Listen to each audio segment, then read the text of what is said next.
मेरे प्यारे बच्चों, आप सभी को नमस्कार। क्या हाल है आप सभी के? आ जाइए जल्दी से आगे बढ़ते हैं। मेरे नन्हे मुन्ने प्यारे बच्चों, आप सभी का स्वागत है। सुमित कुमार, प्रणब, कुणाल, निधि, ओम प्रकाश, आर्यन, सुमित कुमार, उत्पल सरकार, दीप, दीक्षा, जितेंद्र, तरुण, प्रताप, मानक, दीक्षा, Anil Yadav, Sangeeta Roy, Utpal Sarkar, lots of love from West Bengal, same to you my dear, Suraj, Shekhar Yadav, Abdul Amin, Om Prakash, Karan Vishwas, Bablu, issue, Sumit, Deepu. मेरे प्यारे बच्चों, आप सभी को नमस्कार। आप सभी का स्वागत है इस क्लास में। आइए मेरे बच्चे आगे बढ़ते हैं, जल्दी से आ जाइए।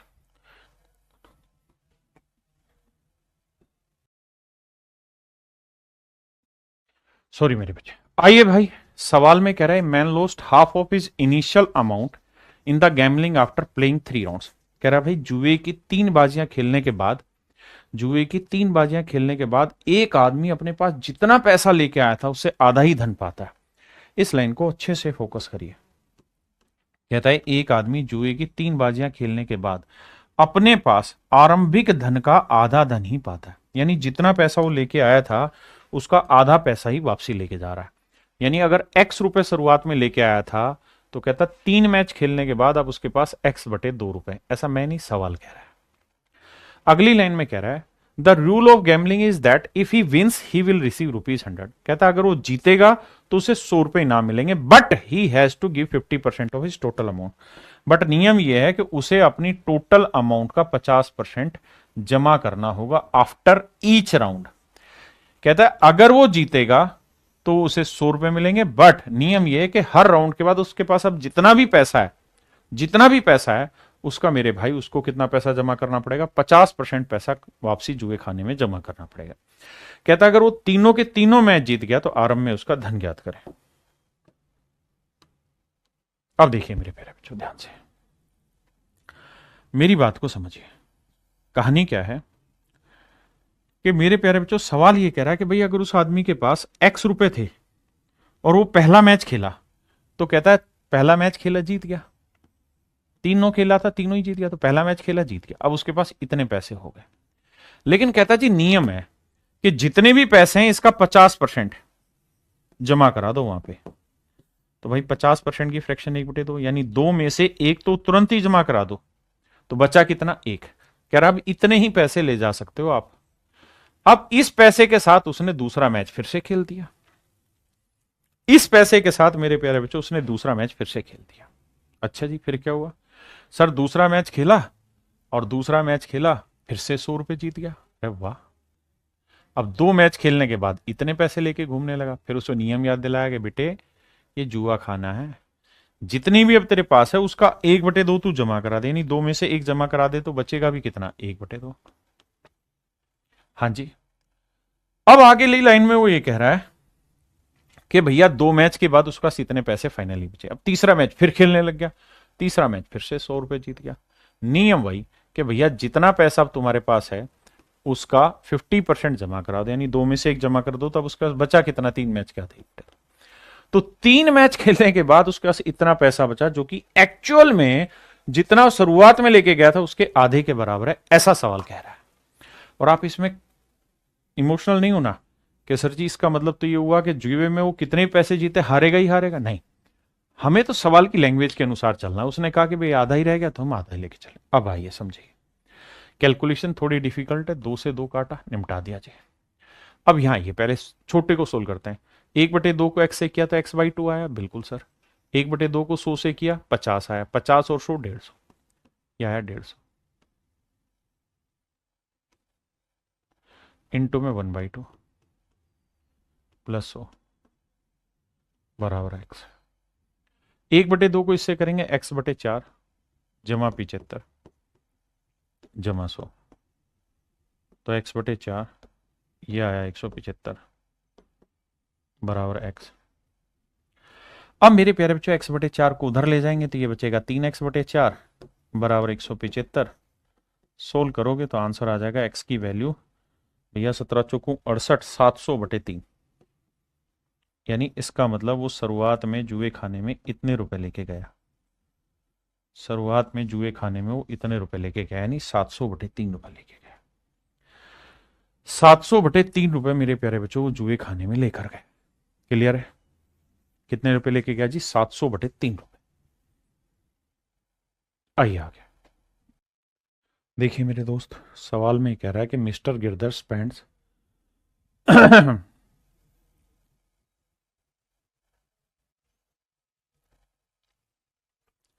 कहता mister Girdhar spends 50% of his monthly income on house hold items and out of the remaining he spend 50% on transport, 20% of 25% on entertainment, 10% on sports and remaining amount of his 900 he saves. अब आओ मजा पड़ना है भैया। आओ देखो, ये कह रहा है कि गिरधर के पास जो भी पैसा था, ध्यान देना, जो भी पैसा था, सवाल में कह रहा है कि भाई उस पैसे का 50% उसने खर्च कर दिया है हाउस होल्ड आइटम में। हाउस होल्ड आइटम में, हाउस होल्ड आइटम में 50% खर्च कर दिया, मतलब उसका जितना भी पैसा था उसका 50% खर्च कर दिया। बिल्कुल ठीक है। मान लेते हैं उसका 100 यूनिट पैसा है, तो 100 यूनिट का 50% यहां खर्च कर दिया जी। बिल्कुल ठीक है। तो बचा कितना है भैया? तो रिमेनिंग है मेरे दोस्त, रिमेनिंग है 50 यूनिट। अब क्या कह रहा है? अब कह रहा है कि बाकी का, इस शब्द को ध्यान देना, बाकी का, रिमेनिंग का, and out of the remaining 50% वो ट्रांसपोर्ट पे खर्च कर रहा है, इसका 50% वो ट्रांसपोर्ट पे खर्च कर ले रहा है, 25% वो एंटरटेनमेंट पे खर्च कर रहा है,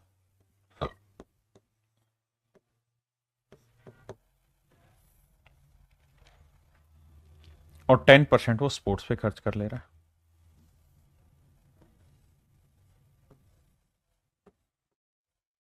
टेन परसेंट वो स्पोर्ट्स पे खर्च कर ले रहा है, और बाकी जो उसका पैसा बच गया, जो बच गया वो उसकी सेविंग है, वो उसकी मेरे प्यारे बच्चों बचत है। तो मेरे दोस्तों समझो कि जितना भी बाकी पैसा बचा हुआ था उसमें से 50% यहां, 25% यहां, 10%, यानी बाकी बची हुई चीज अगर 100% थी तो 50 और 25 75 और 10 85% खर्च कर चुका है। बिल्कुल, यानी बचे हुए का 85% खर्च कर चुका है, तो बचे हुए का बचाया कितना है? 15%। यानी जो भी पैसा बचा था उसका 85% उसने इन तीन चीजों में खर्च कर दिया, तो बचाया कितना मेरे भाई? 15%। अब इस सवाल को लैंग्वेज के साथ रिलेट करके एक बार यहां तक पढ़ो, फिर आगे समझाऊंगा इसे कैसे करना है। देखिए मेरे भाई, हम मान लेते हैं मिस्टर गिरधर की इनकम जी थी, कह रहे जी उसने 50% तो हाउस होल्ड पर खर्च कर दी, सीधी सीधी। 50% की फ्रैक्शन क्या हुई जी? 1/2। यानी 2 रुपए उसके पास थे, तो उसमें से एक तो उसने सीधा सीधा खर्च कर दिया, तो बचा कितना? 1/2। अब इतना पैसा उसके पास रह गया। अब इस बचे हुए का कहता है 85% यहां खर्च कर दिया, तो बचा कितना? 15%, और 15% की फ्रैक्शन क्या हुई? 3/20। इसका मतलब जो भी पैसा बचा है उसका 3/20 उसकी बचत हो गई, और ये बचत किसके बराबर है? 900 रुपए के। 3 से काटेंगे 3,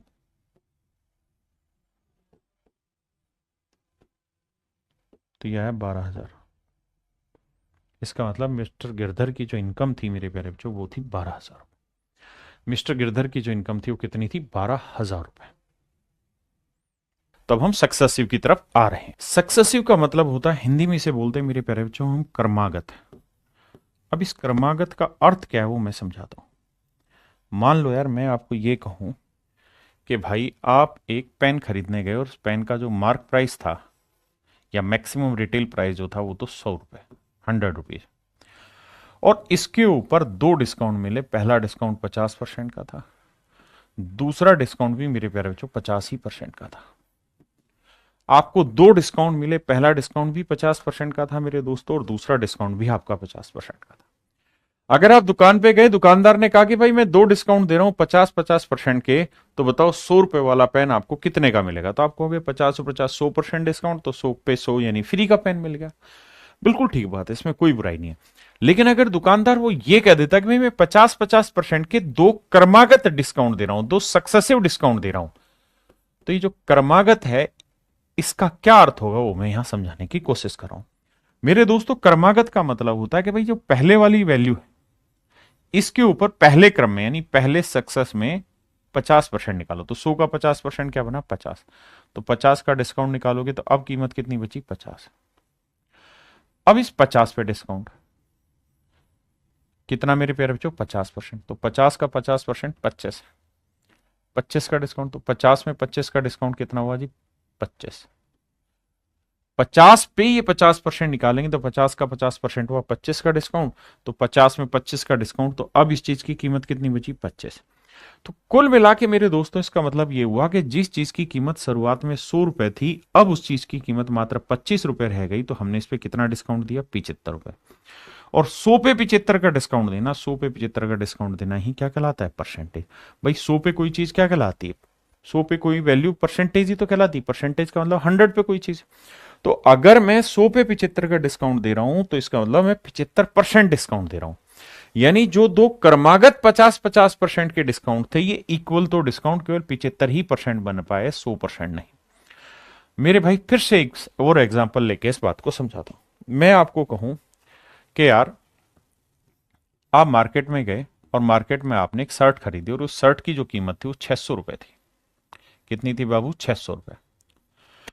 और दुकानदार ने कहा कि भाई मैं आपको 2 डिस्काउंट दूंगा, एक 10% का और एक 20% का, लेकिन दोनों के दोनों सक्सेसिव हैं। सक्सेसिव माने क्रमागत डिस्काउंट है।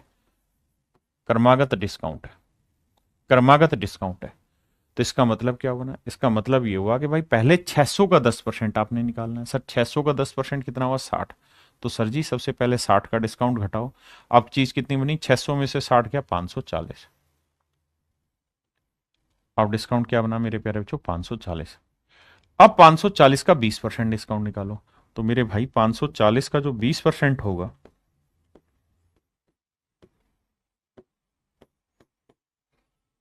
जिस भाई को सॉरी फ्रैक्शन निकालनी भी नहीं आती, वो इस तरह से करेगा कि सर 54 दूनी कितना हुआ? 108। कि सर 108 का डिस्काउंट हो गया।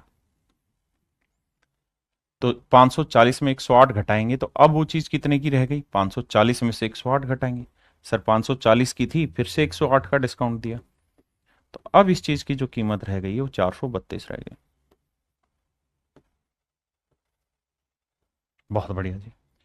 अब मेरे भाई ये बताइए कि इस चीज की कीमत शुरुआत में कितनी थी? सर 600 रुपए। अब कितनी रह गई? सर 432 रुपए। तो सर कितने का डिस्काउंट हो गया? सर 168 का डिस्काउंट हो गया। तो 168 का डिस्काउंट किस पे हुआ? सर 600 पे। तो 168 का डिस्काउंट मेरे भाई 600 पे, तो 100 पे कितना? 6 से काटेंगे भाई, 6 दूनी 12, बचा कितना मेरे प्यारे बच्चों? 4 6 8 48। तो आंसर आया 28%।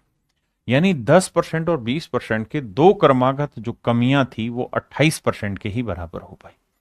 मैं ये उम्मीद कर रहा हूं कि शायद अब आप क्रमागत शब्द का अर्थ समझे होंगे कि भाई पहले एक क्रम पे एक चीज कैलकुलेट करो, फिर अगला सीक्वेंस लाओ, उस पे दूसरी चीज कैलकुलेट करो। यानी स्टेप बाय स्टेप बढ़ना या स्टेप बाय स्टेप घटना, इसको हम क्रमागत कहते हैं। तो मेरे प्यारे बच्चों, कंपाउंड इंटरेस्ट पढ़ने के लिए सबसे पहली जरूरी चीज है हम सक्सेसिव शब्द को समझें। तो सक्सेसिव शब्द का अर्थ क्या होता है वो मैंने समझाने की कोशिश की। सक्सेसिव में मेरे प्यारे बच्चों 2 चीजें होंगी, इंक्रीज भी दिया जा सकता है और डिक्रीज भी दिया जा सकता है। अभी मैंने आपको डिक्रीज समझाया। सक्सेसिव डिक्रीज को ही मेरे प्यारे बच्चों हम सक्सेसिव डिस्काउंट कहते हैं, क्रमागत बट्टा कहते हैं। सक्सेसिव डिक्रीज को हम क्रमागत कमी या क्रमागत हास भी कहते हैं। ऐसे ही मेरे प्यारे बच्चों अगर सक्सेसिव इंक्रीज हो रहा है, क्रमागत वृद्धि हो रही है, तो इसे मेरे प्यारे बच्चों हम कहते हैं कंपाउंड इंटरेस्ट, चक्रवृद्धि ब्याज। क्या कहते हैं मेरे प्यारे बच्चों? चक्रवृद्धि ब्याज, कंपाउंड इंटरेस्ट कहते हैं। तो मेरे नन्हे मुन्ने बच्चों, अभी मैं आपको सक्सेसिव शब्द को ही और डिटेल में समझाने की कोशिश करूंगा, फिर धीरे धीरे धीरे धीरे चीजों को आगे बढ़ाएंगे। आइए, पहला सवाल है, पूछ रहा है यदि दो क्रमिक छूटें 10% और 20% है तो समतुल्य छूट क्या होगी, समतुल्य छूट क्या होगी। ध्यान देना भाई, मैं आपको एक चीज कह रहा हूं कि यार अगर किसी चीज की कीमत 100% है, मान लीजिए किसी चीज की कीमत 100 रुपए, किसी आर्टिकल का मार्क प्राइस 100 रुपए, मैं इस पे पहले x% का डिस्काउंट दे रहा हूं, फिर y% का डिस्काउंट दे रहा हूं। तो मेरे बच्चे 100 पे अगर मैं x% का डिस्काउंट निकालूंगा तो क्या आएगा x। तो सबसे पहले मैं x की कमी करूंगा तो अब चीज कितनी हो जाएगी 100 माइनस एक्स, क्योंकि 100 की चीज थी, x की कमी हो गई 100 माइनस एक्स। अब मेरे प्यारे बच्चों क्या होगा, मुझे इस पे y% की कमी निकालनी होगी, तो 100 माइनस एक्स का y% निकालना होगा। तो इसका निकालेंगे तो ये y आएगा, इसको इससे निकालेंगे तो आएगा xy/100। तो मेरे प्यारे बच्चों ये वाली वैल्यू होगी y माइनस xy/100। किसी भाई को कोई दिक्कत है? नहीं। अब मेरे प्यारे बच्चों इसमें से ये वाली वैल्यू घटा देंगे। हाँ जी, तो 100 minus x minus y minus xy/100।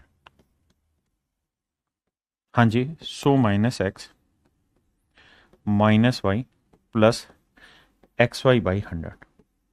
इसमें से मैं 100 कॉमन ले लूं तो यह आएगा 100 minus x plus Y minus xy/100।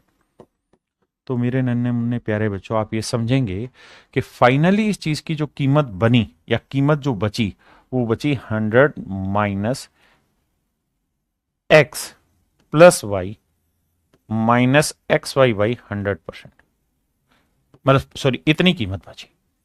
तो एक बात समझने की है, अगर किसी को छोटी छोटी कैलकुलेशन में दिक्कत हो रही है तो अपने हाथ से अपने तरीकों से करने की कोशिश करो।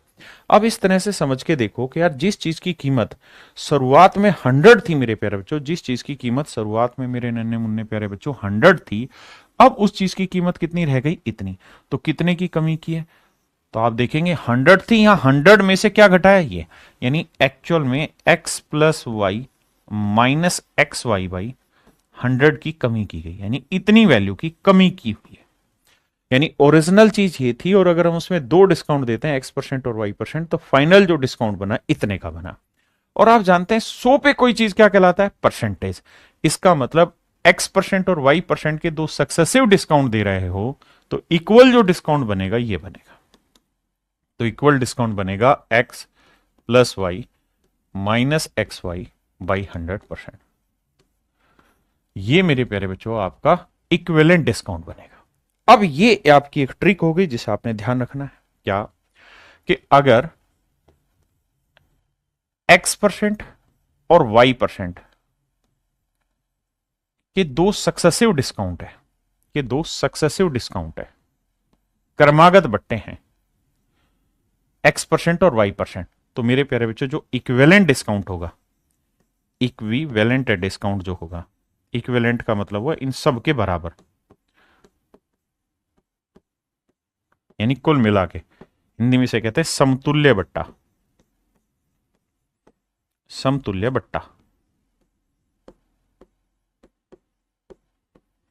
वो रहेगा मेरे प्यारे बच्चों x plus Y minus x y by 100%। यानी अगर दो चीजें x% और y% के दो डिक्रीज हैं तो इक्विवेलेंट जो डिस्काउंट होगा या इक्विवेलेंट जो डिक्रीज होगा वो होगा मेरे दोस्तों x plus Y minus x y by 100% का डिक्रीज होगा। ऐसे ही मेरे दोस्त अगर दो इंक्रीज हो, सक्सेसिव इंक्रीज हो, इंक्रीज हो, क्रमागत वृद्धि हो, कौन सी x% और y% की दो क्रमागत वृद्धि हो मेरे प्यारे बच्चों, तो जो इक्विवेलेंट इंक्रीज होगा, इक्विवेलेंट इंक्रीज होगा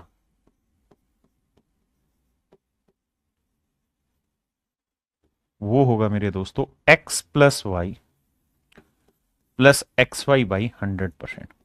यानी अगर लगातार वृद्धि हो रही है तो यहां मेरे प्यारे बच्चों प्लस लग जाएगा,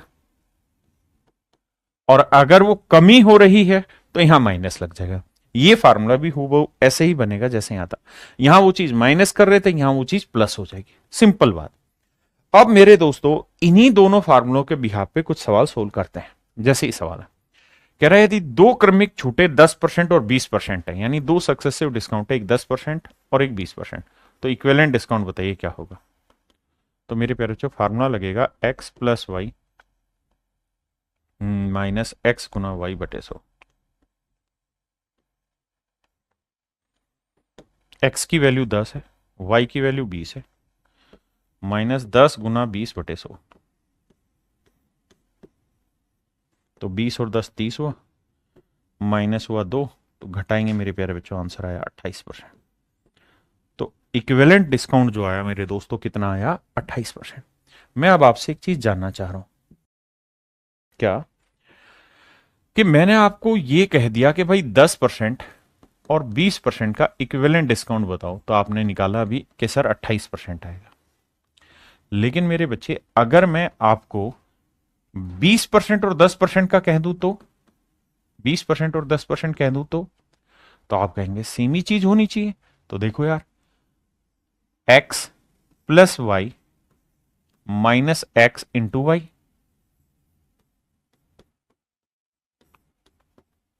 तो 20 और 10 मेरे प्यारे बच्चों 30, और माइनस 200 बटे 100 यानी 2, 30 में से 2 गया मेरे बच्चों, आंसर होगा 28%।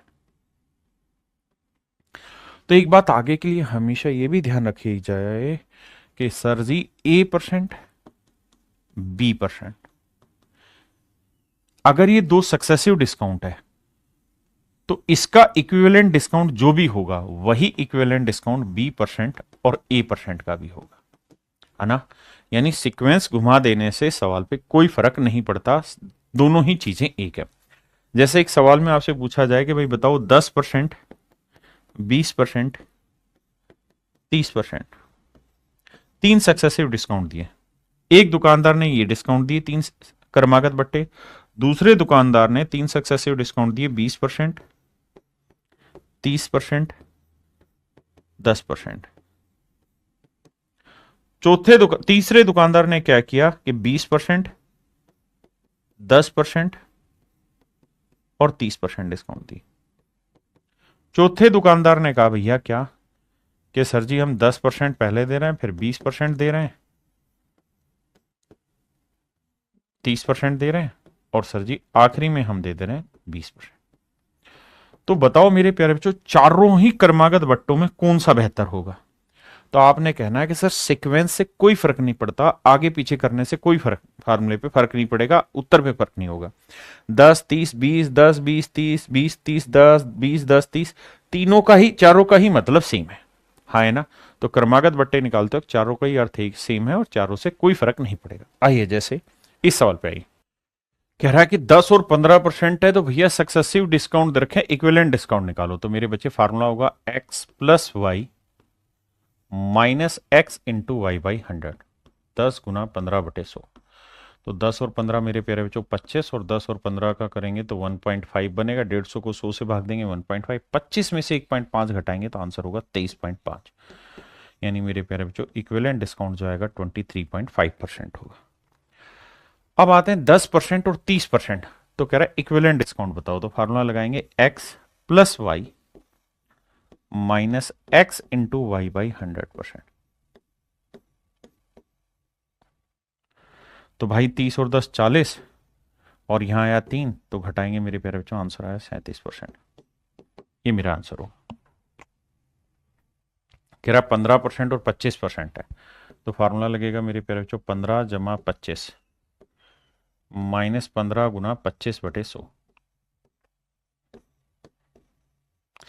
अब देखिए यार कैलकुलेशन, 25 और 15 को जोड़ेंगे मेरे बच्चे 40 आया, यहाँ 15 को 5 से गुना करेंगे, 15 पंजे 75, 15 दूनी 30 और 7 37, 375 डिवाइड बाई 100 है तो 3.75। जब घटाना है तो ऐसे घटाइए कि 40 में से 4 घटाओगे बचेगा 36, और 1 में से 0.75 घटाएंगे तो 0.25। तो ये मेरे प्यारे बच्चों मेरा राइट आंसर होगा, हाँ है ना। यदि दो क्रमिक छूटें 25 और 40% की है तो समतुल्य छूट बतानी है, इक्विवेलेंट डिस्काउंट बताना है। तो एक x plus Y minus x into y, थोड़ा फास्ट कर देंगे इसी चीज को धीरे धीरे प्रैक्टिस में लाके। तो यह आया मेरे बच्चे 65 और ये हो जाएगा मेरे बच्चे 25 चौक 100, 4 से काटेंगे 10। हाँ जी, क्या मेरी बात समझ रहे हैं? तो 65 में 10 आया 55%। तो इक्विवेलेंट डिस्काउंट जो बना मेरे बच्चों कितना बना? 55%। 20 और 30% है तो क्या करें भाई? 20 जमा 30, बहुत सुंदर जी, माइनस 20 गुना 30।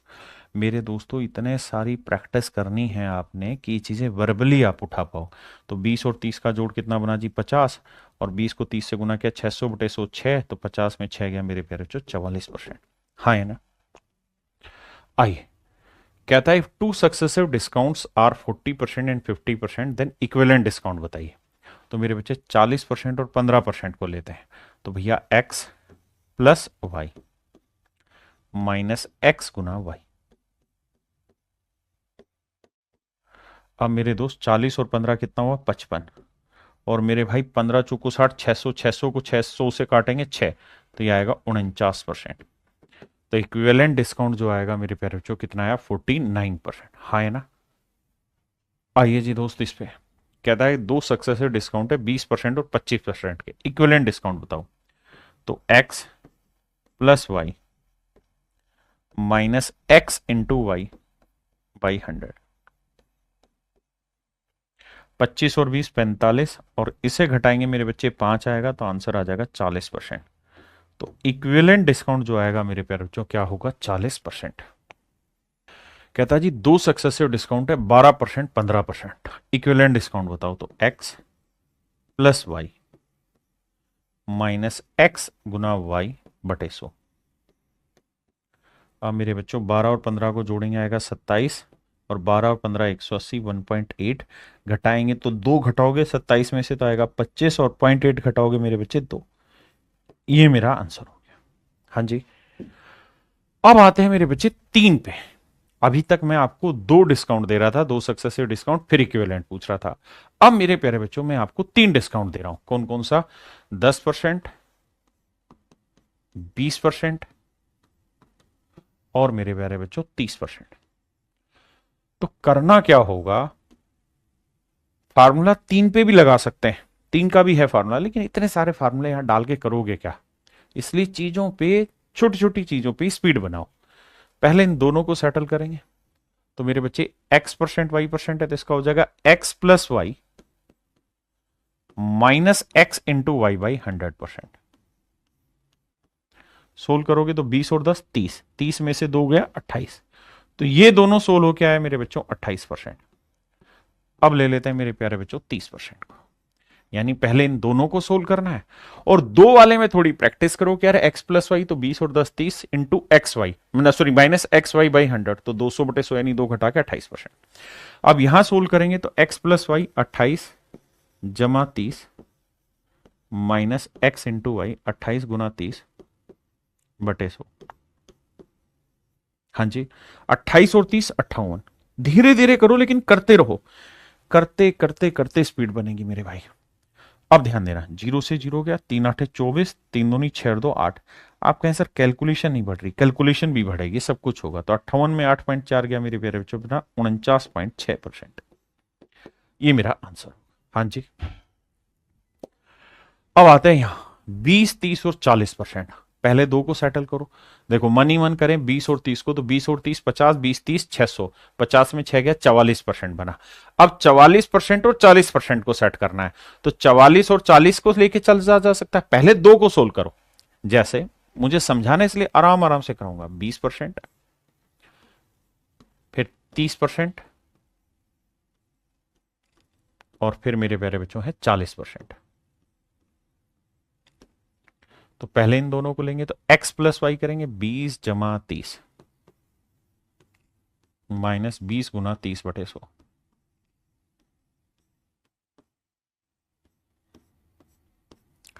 तो 50 में से 6 गया 44%। हाँ जी, क्या मेरी बात से सहमत है? बहुत बढ़िया। अब हमें 44% को टैकल करना है 40 से। 2 को कैलकुलेट किया, अब तीसरे, तो x प्लस वाई करेंगे तो 40 जमा 44 करेंगे 84%। डायरेक्ट भी लिखा जा सकता है, या फिर ऐसे लिखो x plus Y minus x into y by 100। अब देखो इन्हें जोड़ेंगे तो आएगा मेरे भाई 84। यहां सोल्व करेंगे, जीरो गया, 4 चौक 16 आया, 4 चौक 16 और एक 17, 17.6। तो 84 में 17.6 घटाना है, तो मेरे बच्चे 84 में से 18 घटाओ। और अगर घटाने में दिक्कत है तो ऐसे करा करो, 84 आगे डेसिमल के आगे जीरो लगाओ और हमें घटाना 17.6। तो 10 में से 6 गया 4, या 13 में से 7 गया 6, 7 में से 1 गया 6, तो मेरे बच्चे आंसर आया 66.4%, 66.4%। कह रहा जी 3 सक्सेसिव है, 10, 15 और 25। तो सबसे पहला काम मेरे दोस्तों होना चाहिए 10 और 15 को सोल्व करना।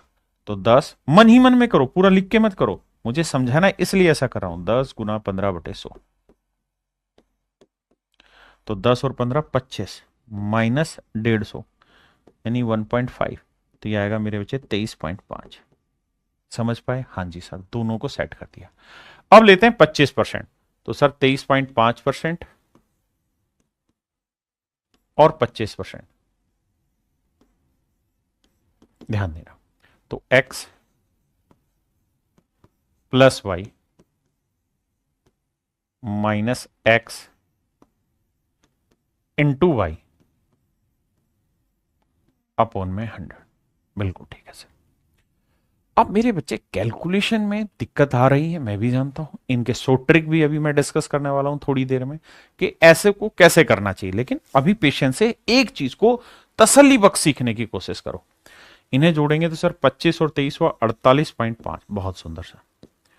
और ये चीजें घटेंगे सर, ये आप जानते हैं डेसिमल एक जीरो लगा देते हैं, कुछ भी नहीं आ रहा था। 25 से गुना करेंगे, 25 5 125, हासिल आई 12, 25 दिए 75, 75 और 12 आया 87, हासिल आई 8, 25 दूनी 50, सॉरी 25 दूनी 50, 50 और 8 58। अब मुझे ये समझना है कि यार 3 जीरो, भाई 2 जीरो तो थी, एक ही डेसिमल था, तो 3 हुआ, 1 2 3 यहां लगेगा। तो मुझे घटाना है 5.875। 10 में 5 गया 5, यहां क्या बचा 9, 9 में 7 गया 2, यहां बचा क्या 4, 14 में 60 गया 6, यहां बचा 7, 7 में 5 गया 2, यहाँ 4। तो मेरे भाई आंसर आया 42.625%, 42.625%। कैलकुलेशन मिस्टेक अगर कोई हो रही है तो इग्नोर करिए, बात को समझने की कोशिश करिए। तरीका, मेन तरीका है। आइए बताइए, ये सवाल आपने बताना है। फिर कुछ डाटा ऐसे होंगे, देखिए मेरा मोटिव असली यही है कि मैं ये समझा पाऊं कि किस जगह कौन सा तरीका इस्तेमाल होगा, किस जगह कौन सा। अगर हम लकीर के फकीर बने रहेंगे तो सिलेक्शन नहीं लिया जाएगा। स्मार्ट अप्रोच पकड़नी होगी, और स्मार्ट अप्रोच स्मार्ट क्वेश्चन के अकॉर्डिंग डिसाइड होती है, यानी सवाल में जो आंकड़ा वो कैसा दे रखा है। आइए मेरे बच्चे, यदि दो क्रमिक छोटे 15%, 30% और 40% है, तो मेरे भाई सबसे पहला काम मेरा जो होना चाहिए वो होना चाहिए 15 और 30 पे। वैसे तो मन ही मन में कर लूंगा 45, 15 थी 45, 45 में 4.5 घटाऊंगा, 40.5 मेरा आंसर। लेकिन मुझे मेरे प्यारे बच्चों को समझाना है, तो पहले x plus Y minus X गुना वाई। देखिए प्रैक्टिस करते करते स्पीड बनती है, बिना प्रैक्टिस के नहीं। 30 और 15 45 माइनस 15 थी 45, 450 को 100 से भाग देंगे 4.5, घटाएंगे 45 में 4.5, तो ना मतलब 4.5 घटाएंगे तो 40.5। तो मेरे दोस्त 15% और 30% हमारा सेटल हो गया 40.5%। अब एक आखिरी बचा है 40%, इसे भी देख लेते हैं यार।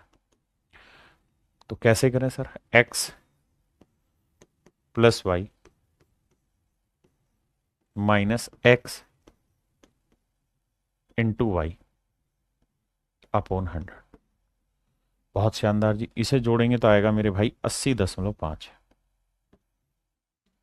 माफ करिएगा, इसे मल्टीप्लाई करते हैं तो देखो यार डेसिमल है, बाद में टैकल करेंगे 3 पे, है ना। एक जीरो से एक जीरो गया, 4 से गुना करेंगे 4 5 20, एक जीरो गया, हाँ है ना। अब तो बस एक डेसिमल बचा है, तो 2 आया, 4 चौक 16, 162 आया।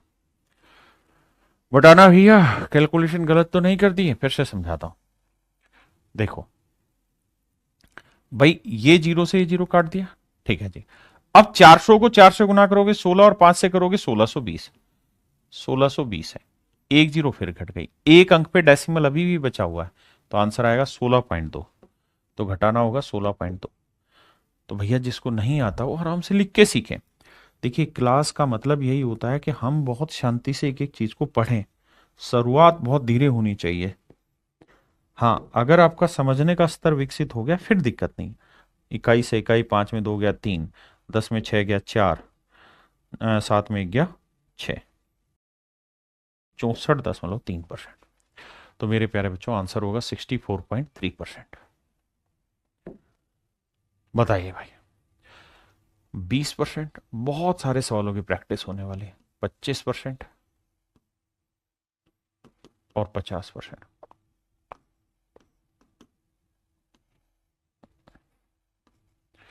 अब मेरे दोस्तों ध्यान से देखिए, पहले दो को करेंगे, मन ही मन में करो, 25 और 20 कितना हुआ 45, 25 20 50, 5 घटा देंगे 40%। लेकिन आप मेरे प्यारे बच्चे हैं तो ध्यान से समझो, 20 जमा 25 माइनस 20 गुना 25 बटे 100, 45 माइनस 50, 5 घटा, आंसर आया 40%। बहुत बढ़िया। अब मैं तीसरा डाटा पिक करता हूं 50%। तो इन दोनों को सोल्व करेंगे तो x plus Y minus x into y बटे 100। तो मेरे दोस्त ये आया 90, और 50 को 40 से करेंगे 2000, 2 जीरो कटा तो 20, और 90 में 20 घटा है 70%। अब मैं उम्मीद करता हूं कि आपको धीरे धीरे ही सही बट मेरी बातें समझ में आने लगी। अब एक चीज और बताना, अगर मैं आपसे कह दूं 10%, 10%, 10%, देखिए हर एक आंकड़ों के खेलने के तरीके में सिखाऊंगा, लेकिन धीरे धीरे धीरे धीरे वहां तक लेके जाऊंगा।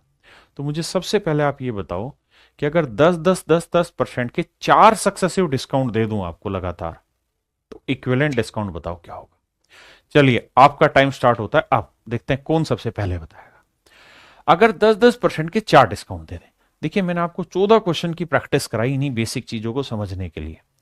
तो अब खटाखट मन में आना चाहिए। जैसे मैं बिल्कुल बावला बच्चा हूं, तो मैं करूंगा सर जी देखो पहले दो को देखते हैं सर, तो x प्लस वाई कितना हो गया सर, 10 और 10 20, माइनस एक्स इंटू वाई, तो 10 को 10 से गुना किया 100, तो सर 20 में से मतलब एक गया तो सर 19% आया।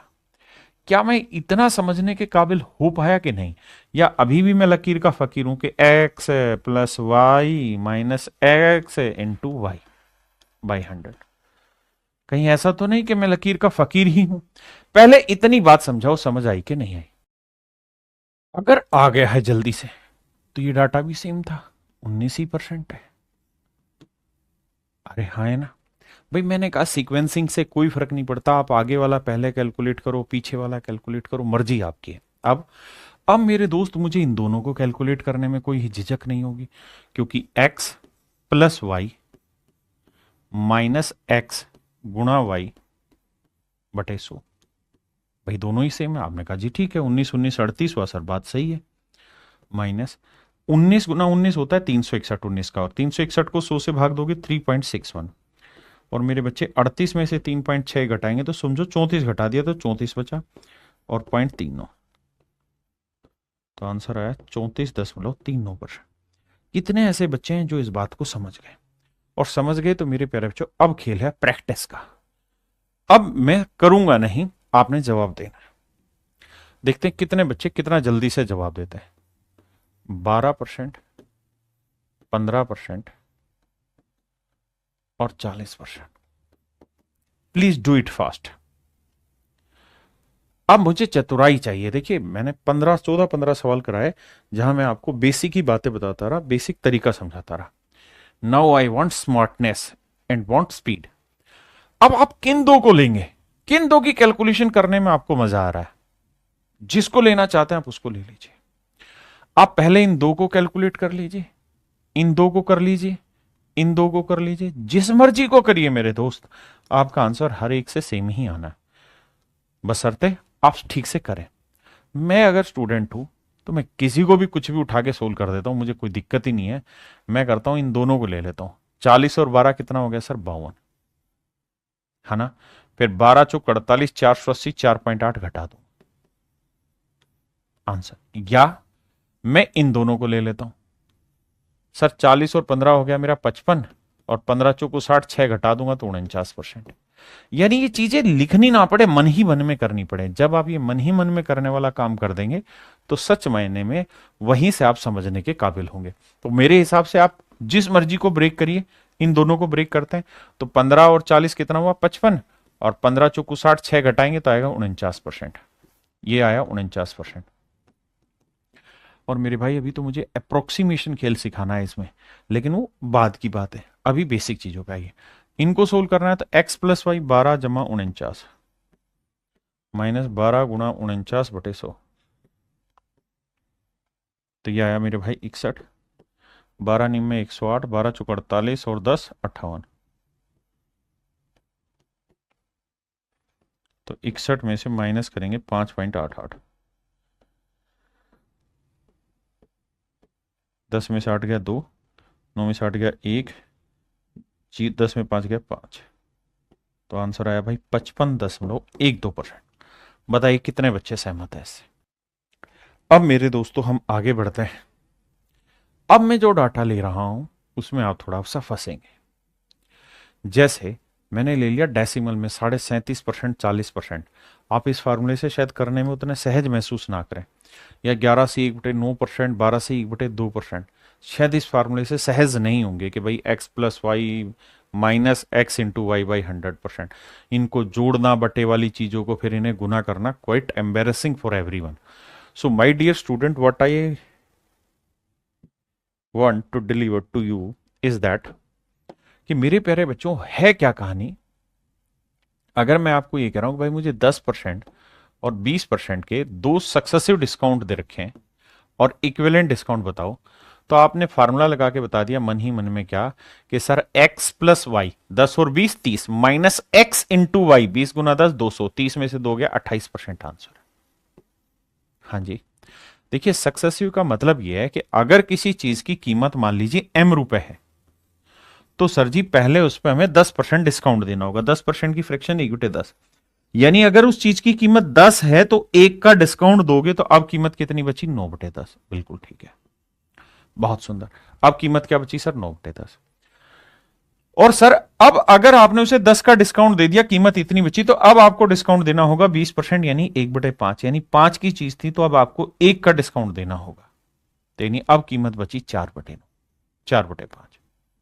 आपने कहा ठीक है। किसी भाई को कोई दिक्कत है? नहीं।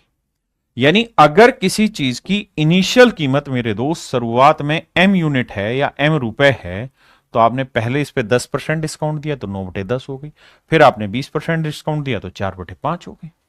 तो फाइनल में जो कीमत बची वो मेरे दोस्तों बची 36/50 m। यानी जो कीमत शुरुआत में m थी, अब वो फाइनल में 36/50 m बची। क्या आप समझते हैं? हाँ जी सर समझते हैं। तो कितना डिस्काउंट हो गया भाई? कोई चीज m से और 36/50 m हो गई तो कितना डिस्काउंट हुआ? तो सर घटा देंगे, इसमें से ये चीज घटा देंगे। कैसे घटाएं सर?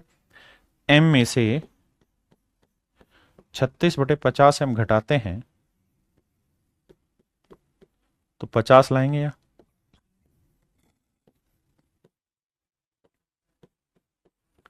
माइनस 36 m घटाएंगे तो भाई बचेगा 14 m/50। तो इसका मतलब ये हुआ कि भैया जिस आर्टिकल की कीमत m रुपए थी शुरुआत में, उसमें कुल मिला के कमी आ गई कितने की? 14m/50 की। कितने पे? 100 पे। तो m से m कटा। अब इसे लिखोगे आगे तो 14/50 गुना 100, 50 दूनी 100, 14 दूनी 28%। तो मेरे प्यारे बच्चों मेरा आंसर आ गया 28%। हाँ जी, यानी अगर आप डिटेल भी कोई वैल्यू लेके कर रहे थे तब भी आंसर वही आ रहा था, आप यहां कर रहे थे तब भी आंसर वही आ रहा है। और मेरे दोस्त मैं आपको ये कह रहा हूं कि आप इन चीजों को सिंपल फ्रैक्शन की फॉर्म में लिखा करें कैसे कि सर कोई चीज 10% डिस्काउंट दे रहे हैं तो मतलब 1/10 फ्रैक्शन बनी, यानी कोई चीज की कीमत 10 थी तो 1 का डिस्काउंट देके अब कीमत रह गई 9। अब फिर से 20% डिस्काउंट दिया उसके बाद, यानी 1/5, यानी अगर किसी चीज की कीमत 5 थी तो अब फिर 1 का डिस्काउंट देके कीमत रह गई 4। यानी जिस चीज की कीमत शुरुआत में 10 पंजी 50 थी वही चीज अब नोचो की 36 हो गई। यही तो वही कि भाई 50 से कोई चीज कितनी हो गई 36। तो अगर कोई चीज 50 से 36 हो गई तो कितना डिस्काउंट दिया है सर 14 का। और सर 14 का डिस्काउंट है 50 पे, तो 100 पे कितना 28%। तो ये मेरा आंसर हुआ।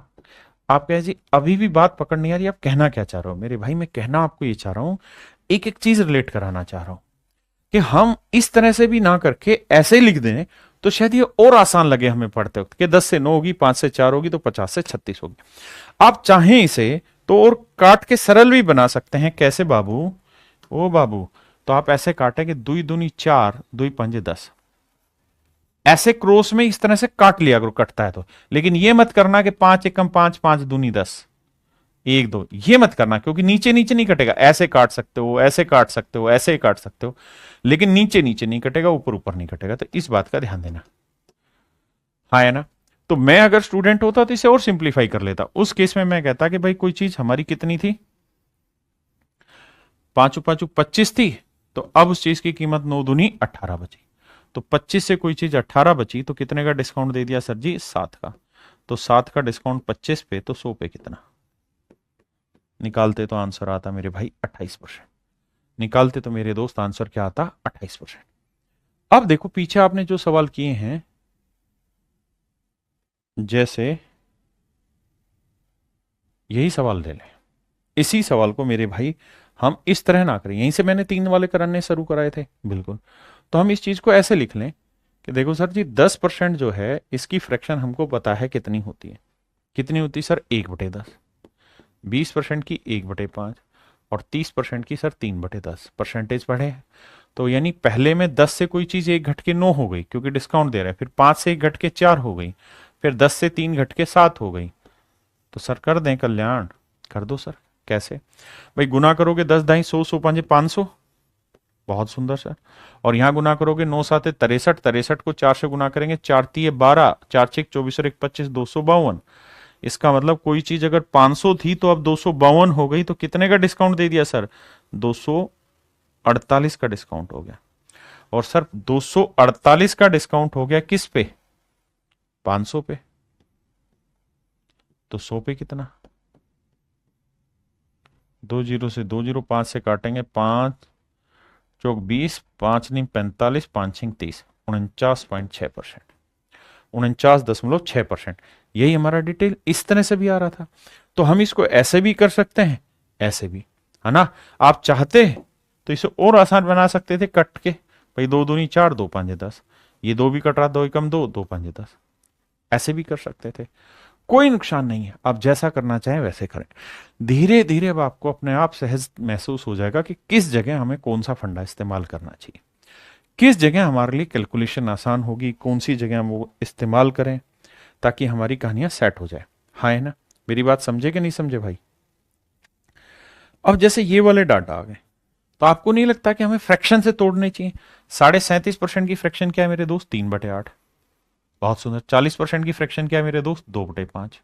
तो मैं मन ही मन में ये ब्रेक ना करूं कि भाई पहली बार 3/8 का डिस्काउंट, मतलब 8 से 3 का डिस्काउंट देके चीज 5 की बची, अगली बार 5 से कोई चीज 2 का डिस्काउंट देके 3 की बची, कुछ कट रहा है तो काट देंगे, यानी कोई चीज 8 की थी तो फाइनल में 3 की रह गई। तो सर जी कितना डिस्काउंट दे दिए? सर जी 5 का डिस्काउंट। अब मेरे भाई 5 का डिस्काउंट है 8 पे, तो 100 पे कितना? अब मेरे दोस्त ये फ्रैक्शन का काम आ गया। परसेंटेज में आपने पढ़ा था 1/8 12.5% होता है, तो 5/8 करेंगे तो 62.5% हो जाएगा। तो मेरे प्यारे बच्चों मेरा आंसर आ जाएगा 62.5%। हाँ है ना? तो ऑप्शन सी मेरे प्यारे बच्चों मेरा एब्सोल्यूट करेक्ट सवाल हो। देखिए मेरे भाई, इसकी फ्रैक्शन हुई 1/9, इसकी फ्रैक्शन हुई 1/8। तो पहले में कह रहे हैं कि कोई चीज 9 से 1 घट के कितनी हो गई? 8। अगले वाले में फिर 8 से 1 घट के कितनी हो गई? 7। 8 से 8 गया, तो यानी 2 डिस्काउंट के बाद वो चीज 9 से 7 हो गई। तो 9 से 7 हुआ मतलब कितने की कमी करी? 2 की। तो मेरे प्यारे बच्चों 2 की कमी 9 पे तो 100 पे कितना? आंसर होगा 22 सही 2/9%। मेरे प्यारे बच्चों हमारा एग्जैक्ट आंसर हो जाएगा 22 सही 2/9%, 22:2/9%। देखिए पहले वाले में 11 सही 1/9% की फ्रैक्शन 1/9, फिर 12.5% की फ्रैक्शन 1/8, 9 से 1/11% की 1/11, और फिर है मेरे बच्चे 10% की फ्रैक्शन 1/10। तो आप ऐसे लिखेंगे भाई 9 से कोई चीज 1 घट के 8 हो गई, फिर 8 से 1 घट के 7 हो गई बाबू, फिर 11 से 1 घट के 10 हो गई, और फिर 10% डिस्काउंट मतलब 10 से घट के 9 हो गई। तो क्या हुआ जी? 10 से 10 कटा, 9 से 9 कटा, 8 से 8 कटा, तो 11 से कोई चीज फाइनली 7 रह गई। तो कितने का डिस्काउंट दिया गया मेरे प्यारे बच्चों? 4 का। 4 का डिस्काउंट 11 पे तो 100। तो 1/11 होता है 9 सही 1/11, तो 4/11 हो जाएगा 9 चौक 36 सही 4/11% मेरे भाई, 36 सही 4/11%। यही सेम चीज हम सक्सेसिव इंक्रीज में भी लगा सकते हैं।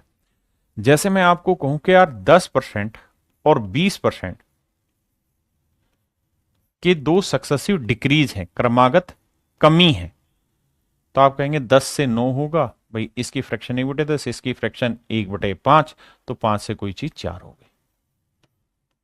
ये कर देंगे। अगर मैं यही सेम चीज कहता कि भाई दो क्रमागत वृद्धि है, एक 10% की, एक 20% की, तो आप फार्मूला लगाते सके सर, इंक्रीज वाले में आपने बताया था x+y+xy/100%। But what I want to say to my dear student, 10 × 20 × 10 × 20 क्योंकि इंक्रीज हो रही है क्रमागत, तो 30 और 2 32%। लेकिन मेरे प्यारे बच्चों मैं आपको ये कहूंगा कि आप सीधा सीधा करें, इसकी फ्रैक्शन 1/10, इसकी फ्रैक्शन 1/5, तो आप ऐसे लिखिए कि यार 10 से कोई चीज 11 हो गई, 20% यानी कोई चीज 5 से 6 हो गई, तो मेरे भाई 50 से कोई चीज 66 हो गई। तो 50 से 66 हो गई, कितना इंक्रीज हुआ? 16 का, और 16 का इंक्रीज मेरे भाई 50 पे तो 100 पे कितना? आंसर आया 32%। आंसर आया मेरे प्यारे बच्चों 32%। आंसर आया मेरे भाई 32%। हाँ है ना? आंसर आया मेरे प्यारे बच्चों 32%। क्या आप मेरी बात समझ पाए कि नहीं समझ पाए? यहां तक की मेरी बात समझिए। अब आपका सवाल हो सर एक इंक्रीज एक डिक्रीज हो जाए, फिर जैसे मैं कहूं यार पहले मैंने 10% का इंक्रीज किया, फिर मैंने 10% का डिक्रीज कर दिया। अब देखो यार, जरूरी नहीं कि 10 ही 10 हो, कुछ भी हो सकती है, अलग अलग रेट से पहले डिक्रीज हो जाए फिर इंक्रीज हो जाए, इंक्रीज डिक्रीज कुछ भी दे सकता है। बट मुझे लगता है fraction is the ultimate solution of everything. But the condition is that you have to be very much use to about the fractions. आपको फ्रैक्शंस के बारे में बहुत जबरदस्त प्रैक्टिस होनी चाहिए, नॉलेज होनी चाहिए। मैं छात्र होता, एग्जाम दे रहा होता, तो मैं कहता है 1/10, इसकी भी 1/10, बस यहाँ गलती से घट रहा है, यहाँ गलती से बढ़ रहा है, तो यहाँ लिखता मैं 10 से कोई चीज 11 हुई, यहाँ घट रहा है तो मैं लिखता 10 से कोई चीज 9 हुई, और 100 से मेरे बच्चे मैं लिख देता 99। तो 100 से कोई चीज 99 हुई, तो एक की कमी फाइनली 100 पे, तो कितना परसेंट हुआ? तो आंसर हुआ 1%। हाँ जी, यानी फ्रैक्शन से हर एक चीज को निपटा लोगे तो सॉल्यूशन बन जाएगा। अब सर मैं ये कहूं कि A% तो बढ़ रहा है और फिर B% में घटा रहा हूं, इसका कैसे निकालें? सर आपको ये तो पता है ना कि दोनों ही इंक्रीज हो रहे थे, तो ये फार्मूला था x+y+xy/100। हाँ सर, तो कुछ नहीं करना यार, x की वैल्यू a लिखो क्योंकि प्लस में है, y की जगह माइनस करना क्योंकि b की वैल्यू नेगेटिव है, y की वैल्यू प्लस, x की वैल्यू a है और y की जगह माइनस b है, बटे 100। a minus b minus a into b बटे 100।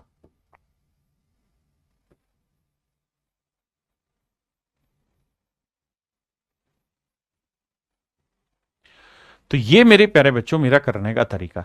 यानी आप इस वाले को अगर यहां पुट करते तो आप x की वैल्यू 10 लेते, y की वैल्यू -10 लेते, प्लस 10 y की वैल्यू -10 ले लेते बटे 100।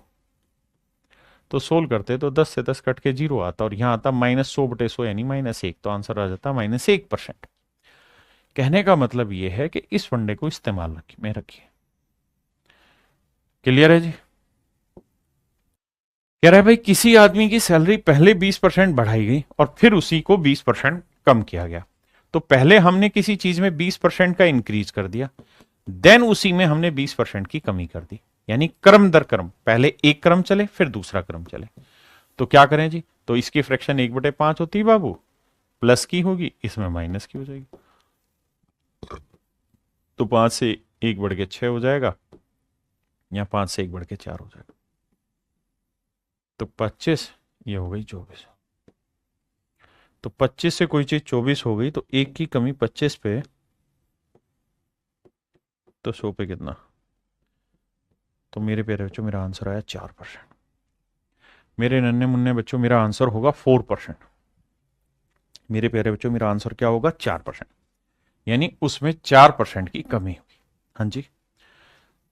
वैसे भी एक और ट्रिक बता रहा हूं यहां आगे के लिए, अगर आप ध्यान रखें, अगर किसी चीज में पहले मैं x% का इंक्रीज करूं, प्लस का मतलब इंक्रीज करूं, एंड देन फिर उसमें x ही % का डिक्रीज कर दूं, या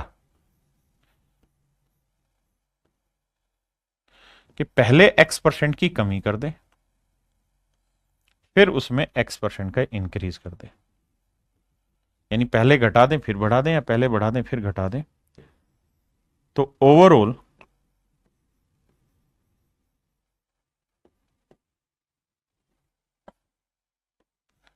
हमेशा ही डिक्रीज होता है x²/100% से।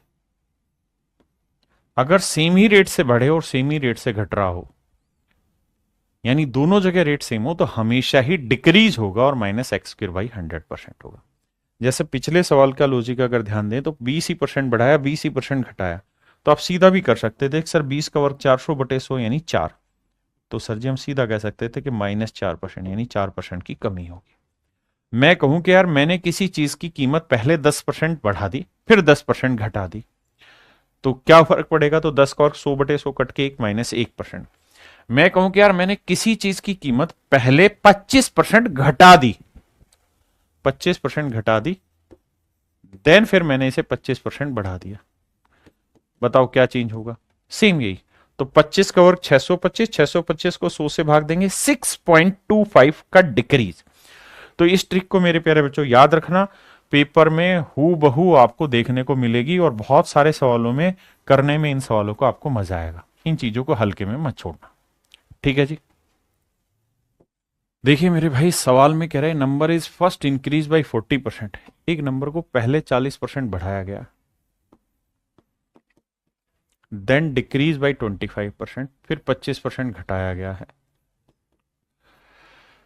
फिर 15% बढ़ा दिया भाई साहब, और फिर मेरे प्यारे बच्चों 20% घटा दिया। अब मेन लड़ाई कहां होगी? फ्रैक्शन पे। अगर आपको फ्रैक्शन की समझ है तो आप विजेता हैं सवाल के।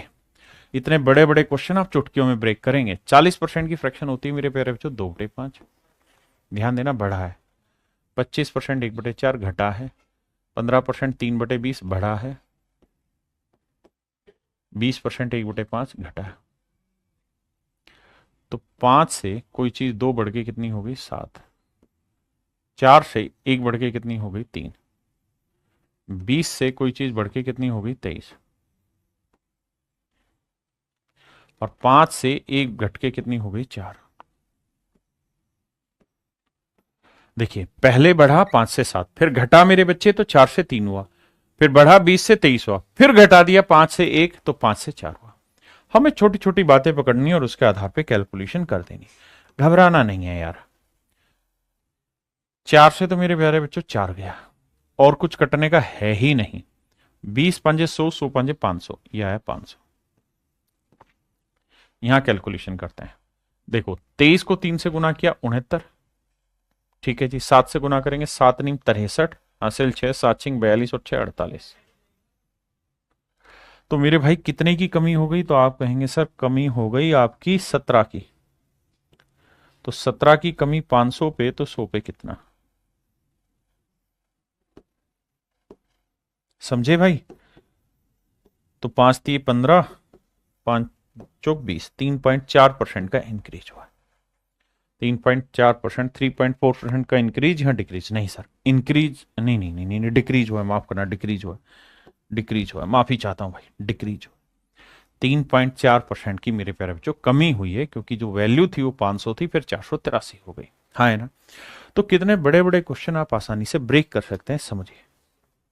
कह रहे the value of A motorcycle depreciates every year by 4%। कहता है हर साल 4% घट जाती है भाई। 4% की फ्रैक्शन मेरे प्यारे बच्चों 1/25 है। यानी पहले साल 25 थी तो 1 घट के 24 हो गई, दूसरे साल फिर 25 थी तो 1 घट के 24 हो गई। ऐसा मैं नहीं, सवाल कह रहा है।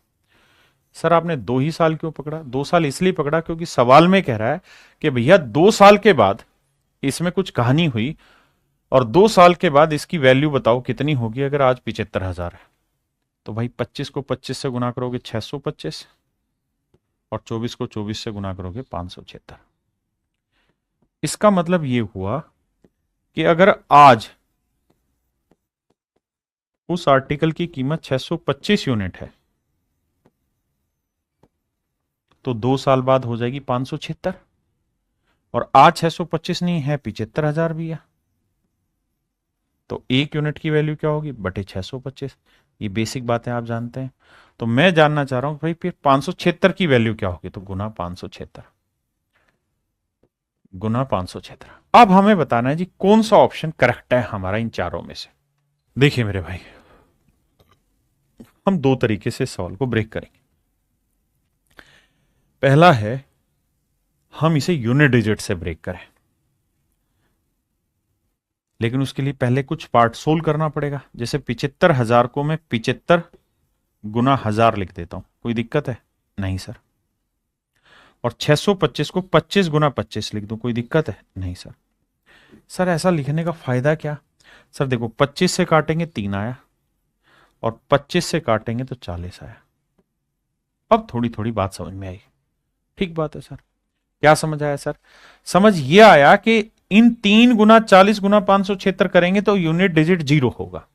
तो ये मेरा आंसर नहीं होगा, ये मेरा आंसर नहीं होगा। यूनिट डिजिट 0 केवल इसमें और इसमें, क्योंकि बाकियों में तो 3 जीरो है। आप जानते हैं ना, 1 जीरो है तो एक ही बार 0 आएगा। तो बी ऑप्शन ठीक होगा या फिर सी ऑप्शन ठीक होगा। अब क्या करें बाबू? सर अब गड़बड़ हो रहा है। क्या गड़बड़ हो रहा है सर? अब दोनों में 120 120 है। तो सर अब कुछ नहीं, कैलकुलेशन करो चुपचाप से, या फिर यहां पे क्या करो, डिजिटल सम अप्लाई करो। डिजिटल सम, डिजिटल सम कैसे अप्लाई करें सर? यहां देखेंगे तो ये समझ रहे हैं ना कैलकुलेशन? ये कैलकुलेशन आई 3 गुना 40 गुना 576। आप सिंपल कैलकुलेट कर भी कर सकते हैं, मल्टीप्लाई। या फिर डिजिटल सम, ये आया 3, ये आया 4, यहां देखेंगे तो 5 7 12, 12 और 6 18, 18 का डिजिटल सम 0, 0 को किसी से भी गुना करोगे तो डिजिटल सम 0। डिजिटल सम आपने पढ़ा है कि नहीं पढ़ा? अब देखना है कौन सा ऑप्शन 0 दे रहा है। 9 गया, 6 2 8 और 1 9, ये 0 दे रहा है। इसे चेक करते हैं। 7 और 2 9 0, ये 1 आ रहा है, तो ये नहीं। तो ऑप्शन सी है। या फिर मेरे प्यारे बच्चों हम इसके डायरेक्ट मल्टीप्लीकेशन करके वैल्यू निकाल। देखिए मेरे भाई, सवाल में कह रहे हैं गांव की वर्तमान जनसंख्या 67600 है। It has been increasing annually at the rate of this percent. What was the population of the village 2 years ago। कहता है 2 वर्ष पहले, 2 वर्ष पहले गांव की जनसंख्या क्या थी? 2 वर्ष पहले। आज है मेरे प्यारे बच्चों 67,600, 67,600। और कहता है हर साल जो गांव की जनसंख्या है वो 4% की रेट से बढ़ रही है। तो 4% की फ्रैक्शन क्या है मेरे प्यारे बच्चों? 1/25, यानी 25 से 26 हुई है। दूसरे साल फिर 25 से 26, क्योंकि सेम ही रेट से बढ़ी है। तो इसका मतलब 2 साल में 625 से 676 हो गई। अब बहुत सारे बच्चों को शायद यह समझने में मुश्किल होगा कि 2 साल पहले कौन सी थी, अब कौन सी है। तो मेरे बच्चों ये हमेशा शुरुआती होती है, इनिशियल होती है, और ये हमेशा फाइनल होती है। यानी 4% बढ़ने के बाद क्या हुई और ये पहले, यानी पहले जनसंख्या 625 थी, तो 4% अगर हर साल की दर से बढ़ेगी तो 2 साल बाद जनसंख्या 676 हो जाएगी। लेकिन कह रहा है कि आज इस शहर की जनसंख्या इतनी है, मतलब आज यानी 2 साल बाद वाली बात आज हम कर रहे हैं, तो आज इतनी है, तो 2 साल पहले कितनी थी। मतलब मेरे बच्चे 676 यूनिट रिप्रेजेंट कर रहा है 67,600 को। तो 1 यूनिट की वैल्यू भाग देंगे तो आएगा 100। तो भैया 625 यूनिट की वैल्यू क्या होगी, गुना 100। तो आंसर आएगा मेरे बच्चे 62,500। यानी 2 साल पहले इस शहर की जनसंख्या 62,500 थी। 2 years ago the population of the village is 62,500। मेरे बच्चों, मेरे दोस्तों, सवाल में कह रहा है कि किसी मशीन की वैल्यू आज 62,500 है, 6,250 है। पहले साल इसकी कीमत 10% घटती है, तो 10 से हो गई मेरे बच्चों 9। अगले साल 20% घटती, 20% की फ्रैक्शन 1/5, यानी 5 से हो गई 4। तीसरे साल 30% घट जाती है, तो 30% की फ्रैक्शन 3/10 होती है, यानी 10 से 3 घट के कितनी हो गई, 7। तो कह रहा है भैया 3 साल बाद मशीन की कीमत क्या होगी। कर दें भैया कैलकुलेशन। देखो यार, 2 से कट रहा है, 2 दूनी 4, 2 पंजे 10, 2 से कट रहेगा 2 पंजे 10, 5 पंजे 25, पंजे 125। यानी आज अगर मशीन की कीमत 125 है तो 3 साल बाद 63 यूनिट हो जाएगी। हाँ जी, जबकि आज उस आर्टिकल की कीमत 125 यूनिट नहीं है, एक्चुअल में कुछ दे रखी है। कितनी दे रखी है सर, 6250। तो 1 यूनिट की वैल्यू सर भाग दे देंगे 125 से, तो आएगी 60। तो 1 यूनिट की वैल्यू 60 रुपए, तो 63 यूनिट की वैल्यू 6×3 = 18, 6×6 = 36 और 1×37। तो यानी 3 साल के बाद, यानी ये 3 डेप्रिशिएट होने के बाद इसकी जो वैल्यू आएगी मेरे बच्चों, वो आएगी 3780। कैलकुलेशन में मिस्टेक करी क्या भाई हमने। देखना, 6×3 = 18, 6×36 और 1×37। भाई नहीं नहीं, यहां गड़बड़ है, गड़बड़ है, गड़बड़ है, गड़बड़। हमारी कैलकुलेशन मिस्टेक है, क्योंकि भाई ये 60 नहीं 50 आएगा। बिल्कुल ठीक कह रहा है, बिल्कुल ठीक, बिल्कुल ठीक है। 12×5 = 5, 50 आएगा कट के। तो 1 यूनिट की वैल्यू 50, तो 63 यूनिट की, माफ करिएगा, गुना करेंगे 0, 5×3 = 15, 5×5 = 30 और 1×31 = 50। मैं माफी चाहता हूं भाई, यानी 3 डेप्रिशिएशन के बाद इसकी वैल्यू 3150 हो जाएगी। The red blood cells in A blood sample grows by 10% per hour in first 2 hours. कहता है भैया लाल रक्त कोशिकाएं पहले 2 घंटे के लिए मेरे प्यारे बच्चों 10% की रेट से बढ़ रही हैं। Decrease by 10% in next 1 hour. अगले 1 घंटे में मेरे भाई 10% की रेट से घट रही है। हाँ जी। रिमेन कांस्टेंट इन 1 आवर, उसके बाद 1 घंटे कांस्टेंट रहती है। And again increase by 5% per hour in next 2 hours. अगले 2 घंटे के लिए फिर 5% की रेट से बढ़ जाती है। If the original count of the red blood cells in the sample is 4,000 ना 40,000। कहता ओरिजिनली अगर 40,000 है, तो बताओ कि भैया 6 घंटे के बाद ब्लड सेल्स की हालत क्या होगी। 6 घंटे के बाद क्या होगी। देखिए मेरे दोस्त, सवाल बहुत प्यारा है अगर आप समझ पाए तो। आपको यह समझना है कि पहले 2 घंटे के लिए, मैं सवाल थोड़ा सा छोटा करता हूं, करना आपने ही है, मैं हल्का सा डाटा लिखवाता हूं। कह रहा जी पहले 2 घंटे के लिए 10% की रेट से बढ़ रही है, घट रही है, बढ़ती है। तो पहले घंटे 10% बढ़ रही है, दूसरे घंटे भी 10% बढ़ रही है,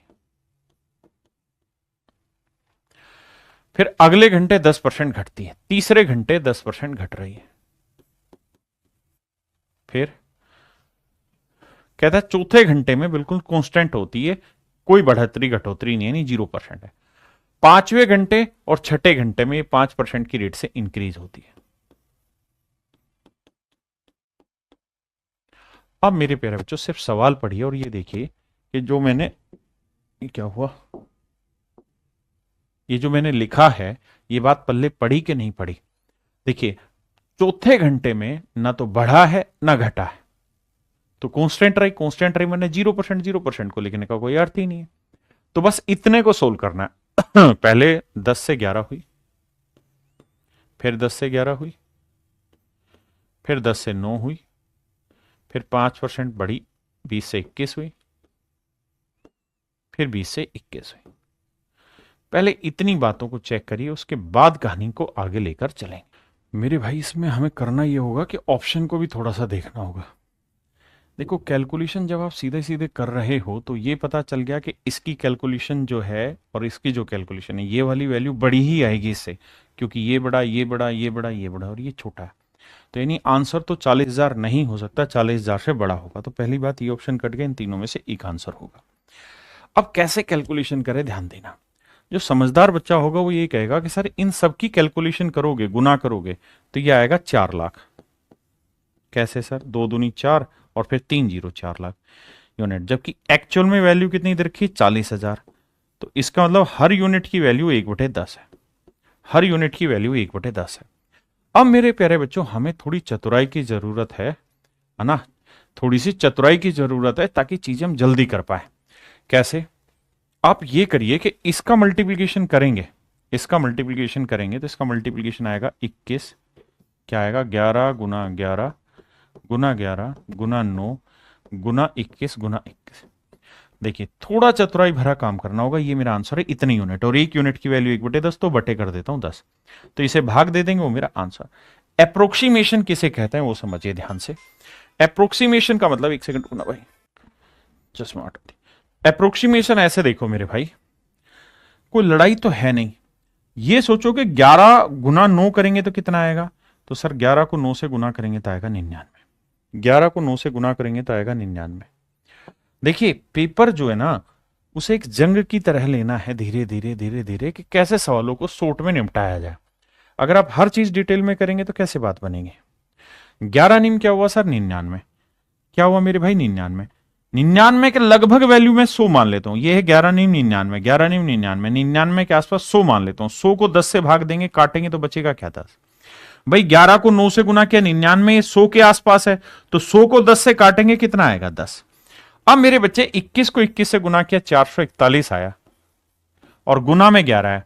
अच्छा 11 से किसी भी नंबर का प्रोडक्ट करना बेहद आसान होता है। तरीका क्या होता है? 1 लो, फिर 1 और 4 5 लो, फिर 4 और 4 8 लो, फिर ये 4, बहुतों को नहीं आता होगा, और गुना 10 ये वाला। तो मेरा जो भी आंसर होगा वो 48,510 के नजदीक होगा। अब मुझे ये देखना है कि 48,510 के नजदीक कौन सी वैल्यू है। क्या ये 48,510 के नजदीक है? नहीं। क्यों सर?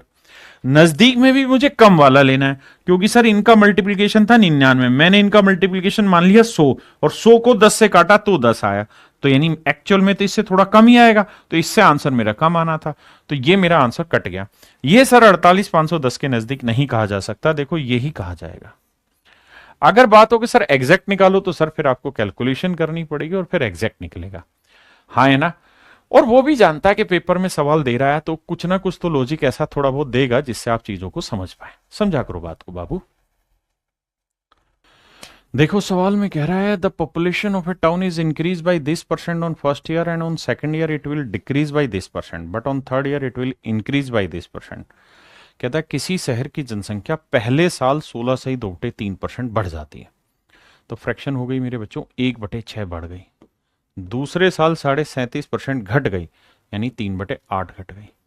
और तीसरे साल मेरे प्यारे बच्चों 57 से 1/7% इंक्रीज हो गया, यानी 4/7 इंक्रीज हो गया। अब मेरे बच्चों को सिंपली इसी को फॉलो करना है कि भाई पहले साल 6 से 7 हुई, दूसरे साल घटी तो 8 से 5 हो गई, तीसरे साल 7 से 11 हो गई, तो 3 साल में 7 से 7 निपटाया, 48 से हो गया मेरे भाई 55। हाँ जी 48 यूनिट से 55 यूनिट हो गया। मतलब मेरे प्यारे बच्चों अगर शुरुआत में जनसंख्या पॉपुलेशन उस शहर की काउंट करें तो 48 यूनिट थी, तो अब पॉपुलेशन हो गई 55 यूनिट। हाँ जी, जबकि क्वेश्चन में कह रहा है कि प्रेजेंट पॉपुलेशन जो है वो 1,65,000 है। नहीं, प्रेजेंट पॉपुलेशन निकाल के बताइए, 3 साल बाद की पॉपुलेशन 1,65,000 है, तो 55 यूनिट रिप्रेजेंट कर रहा है 1,65,000 को। 1,65,000 को, तो एक यूनिट की वैल्यू आएगी 1,65,000 को 55 से भाग देंगे भाई, 55 से काटेंगे तो ये आएगा 3,000। तो एक यूनिट की वैल्यू 3,000, तो भैया 48 यूनिट की वैल्यू क्या होगी, 48 गुना 3,000, तो आंसर आएगा भाई 1,44,000। यानी उस शहर की जो प्रेजेंट में पॉपुलेशन है ना मेरे प्यारे बच्चों, वो है 1,40,000। मतलब 3 साल बाद 1,65 होगी, तो आज है 1,44,000, and that is my right answer. मेरे प्यारे बच्चों, man spends 5% of his total income in travelling and 20% of the rest spent in food. कहता है एक आदमी अपनी टोटल इनकम का 5% तो ट्रैवलिंग पे खर्च कर देता है। कहता है जी 5% तो ट्रैवलिंग पे खर्च कर रहा है, फिर बचे हुए का 20% वो खर्च कर रहा है खाने पे। देखिए मेरे भाई, ये सारे के सारे सवाल आपने डिटेल पढ़े हुए हैं परसेंटेज में, मैंने उन्हीं के शॉर्टकट बताने की यहाँ कोशिश की सक्सेसफुल से। अब ध्यान देना, 5% की फ्रैक्शन हुई 1/20, 20% की फ्रैक्शन हुई 1/5, यानी अगर उसके पास 20 रुपए थे तो 1 रुपया खर्च कर दिया, बचे 19। अब 5 है तो 1 रुपया खर्च करके कितना बचा, 4। बिल्कुल ठीक है, यानी अगर उसके पास 20 थे तो 5 बचे, 19 थे तो 4 रह गए, मतलब 20 से 19 हो गया, 5 से 4। तो मैं ये कहूंगा कि यार 100 यूनिट से वो कितना हो गया, 76 यूनिट हो गया। यानी अगर उसके पास शुरुआत में 100 यूनिट थे तो अब हो गए 76 यूनिट उसके पास बचे। मतलब एक आदमी था, अपने घर से निकला, 5% उसने ट्रेवलिंग में खर्च कर दिया, बचे हुए का 20% खाने पे खर्च कर दिया। यानी 100 यूनिट अपनी जेब में डाल के चला था तो 76 यूनिट उसने, मतलब 76 ही यूनिट उसके पास बचे, 76 यूनिट उसके पास बचे। और सवाल में कह रहा है कि जब उसने ये काम कर लिया ना, ट्रांसपोर्ट और फूड वाला काम, यात्रा और भोजन पे खर्च कर दिया, तो फिर 120 रुपए उसने दान दे दिए, 120 रुपए दान में दे दिए। तो मेरे प्यारे बच्चों 120 रुपए डोनेट करता है, तो 120 रुपए मेरे भाइयों डोनेट कर देता है, 120 रुपए का दान दे देता। अच्छा जी, इसका मतलब भाई, इसका मतलब मुझे भी नहीं पता। यानी जो पैसे अब उसके पास बचे हैं, यानी अगर मान लीजिए 8 रुपए अगर उसके पास बचे हुए, दो खर्चे करने के बाद, कौन कौन से, ट्रांसपोर्ट और फूड, 8 रुपए बचे हैं, तो इसमें से भी दानवान ने 120 रुपए डोनेट कर दिया। तो 8 रुपए थे बचे हुए, अब 120 इसमें से और डोनेट कर दी, तो अब बचे हैं, कहता है 1400 रुपए। तो मेरे प्यारे बच्चों, आर की वैल्यू क्या आई, 120 उधर ले जाके जोड़ोगे तो 1520। इसका मतलब यहां पे उसके पास जो रिमेनिंग बचा हुआ था वो 76 यूनिट नहीं था, 1520 रुपए बचे हुए थे। तो भैया 76 यूनिट रिप्रेजेंट कर रहा है 1520, तो एक यूनिट की वैल्यू आएगी 76 दूनी, एक यूनिट की वैल्यू 20 रुपए। एक यूनिट की वैल्यू मेरे प्यारे बच्चों 20 रुपए, एक यूनिट की वैल्यू 20 रुपए। तो 100 यूनिट की वैल्यू क्या होगी, 100 गुना 20, तो आंसर हो जाएगा 2000। यानी मेरे नन्हे मुन्ने प्यारे बच्चों, 2000 रुपए उसके पास शुरुआत में थे, दो खर्चे करने के बाद 1520 बचे, इस 1520 में से फिर 120 का डोनेशन दिया, तो आखिर में बचे 1400। सवाल में ये पूछ रहा कि भाई बताओ शुरुआत में उसके पास कितने पैसे थे, तो आंसर होगा 2000। हाँ है ना। An electronic contractor has certain length of wire, कहता है उसके पास निश्चित मात्रा में तार थी। 10% वायर वॉज स्टोलन, 10% तार चोरी कर लिया गया, and 70% of the remaining was sold. कहता है जितना भी तार था उसका 10% तो मेरे प्यारे बच्चों चोरी कर लिया गया, जो बच गया उसका फिर 70% बेच डाला। तो भैया 10% 1/10, 70% 7/10, मतलब अगर 10 मीटर तार था तो एक चोरी हो गया, बचा कितना, 9, और 10 मीटर था तो 7 बेच दिया, बचा कितना, 3। यानी मेरे भाई अगर मेरे पास शुरुआत में 100 यूनिट तार था तो फाइनल में सिर्फ 27 यूनिट ही तार बचा हुआ है मेरे बाबू। दो प्रोसेस होने के बाद मेरे पास कितना तार बचा मेरे प्यारे बच्चों, 27 यूनिट तार बचा, जबकि एक्चुअल में जो तार बचा है वो 810 मीटर बचा है। तो भैया एक यूनिट की वैल्यू 30 मीटर, एक यूनिट की वैल्यू 30 मीटर। तो भैया 100 यूनिट की वैल्यू 100 गुना 30, तो आंसर आ जाएगा 3000। इसका मतलब मेरे प्यारे बच्चों शुरुआत में उसके पास जो तार था उसकी एक्चुअल जो लेंथ थी वो 3000 मीटर। एक्चुअल जो लेंथ थी मेरे प्यारे बच्चों स्टार्टिंग में उसके पास कितनी थी, 3000 मीटर। पल्ले पड़े कि नहीं? कह रहा है इन्हें library 20% of the books are in Hindi. कहता है भैया 20% किताबें हिंदी में, 1/5। मैं सीधी फ्रैक्शन लिख रहा हूं जी। अब कहता है जी जो बच गई हैं उसका 50% किताबें भैया अंग्रेजी में, 50% की फ्रैक्शन 1/2 इंग्लिश में, और अब जो बच गई हैं उसका 30% फ्रेंच में। जो बच गई हैं उसका 30% मेरे प्यारे जो फ्रेंच में, यानी 3/10। बहुत सुंदर भाई। किसी भाई ने कोई लोड लगाए थे? नहीं।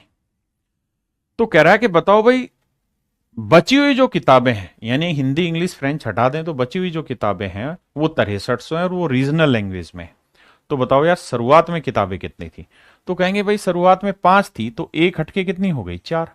अब 2 थी तो एक हटके कितनी रह गई? 1। फिर हमने देखो फिर से बताता हूं भाई, हमारे पास टोटल 5 किताब थी, एक हिंदी की थी वो हटा दी, कितनी बची? 4। अब 2 हैं, एक इंग्लिश की हटा दी तो बची कितनी? 1। अब 10 बची, 10 में से 3 हमने हिंदी की ना फ्रेंच की हटा दी तो बची कितनी? 7।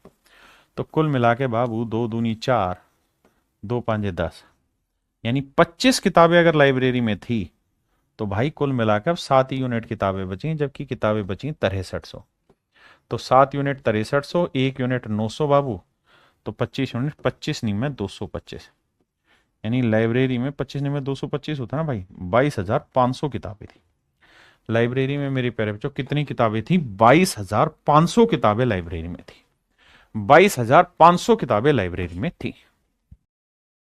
देखो मेरे भाई सवाल में कह रहा है manufacturer sold his goods to wholesaler at 25% profit. एक दुकानदार, एक होलसेलर है वो, ना सॉरी माफ करना, एक मैन्युफैक्चरर है वो होलसेलर को 25% प्रॉफिट पे चीज बेचता है। 25% की फ्रैक्शन 1/4, यानी होलसेलर ने 4 में खरीदी, मैन्युफैक्चरर ने 4 में खरीदी तो होलसेलर को चीज पड़ी 5 की।